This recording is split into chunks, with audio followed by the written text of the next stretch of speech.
Here's another small job on the TOS lathe. So you can see this handle's bent and busted. It's also quite a small handle for this size of hand wheel. So I raided the box of bits and I found in the stores this handle, which is slightly larger and I think will be a better fit.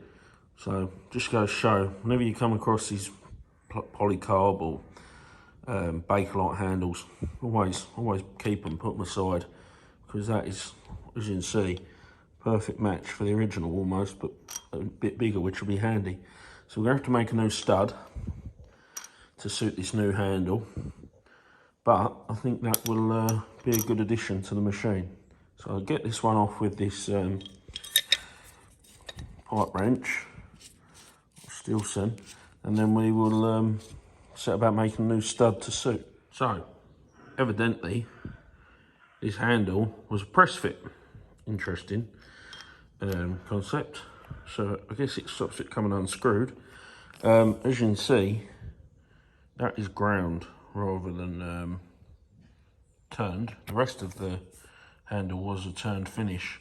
I'm guessing they started with about 12mm stock, but that is 10.036, so 36 microns oversize. So what we will do is we'll have to just turn it, get it as close as possible and a bit Loctite, I think, because I haven't got the facilities to grind a pin. Right, so this is basically what we've ended up with. We've had to reduce the shank on the black handle. We've also had to bore the black handle out because originally this black handle is for an 8mm cap head bolt. That's our new shaft. Stainless steel, as that was the nearest piece of material I had to the right diameter. We've had to leave the end sitting slightly proud of the handle because it was going to be a press fit. It's ended up being more of a sliding fit, a nice sliding fit, but a sliding fit, not a press fit.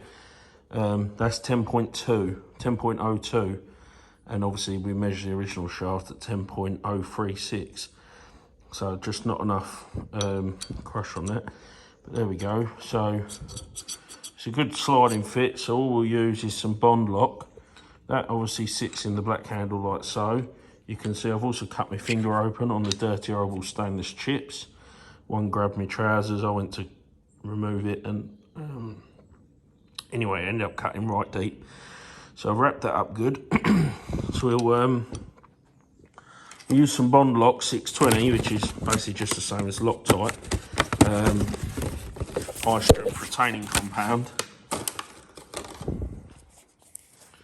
I'm going to apply some to the hole and some onto the shaft, and that way it shouldn't ever really come out.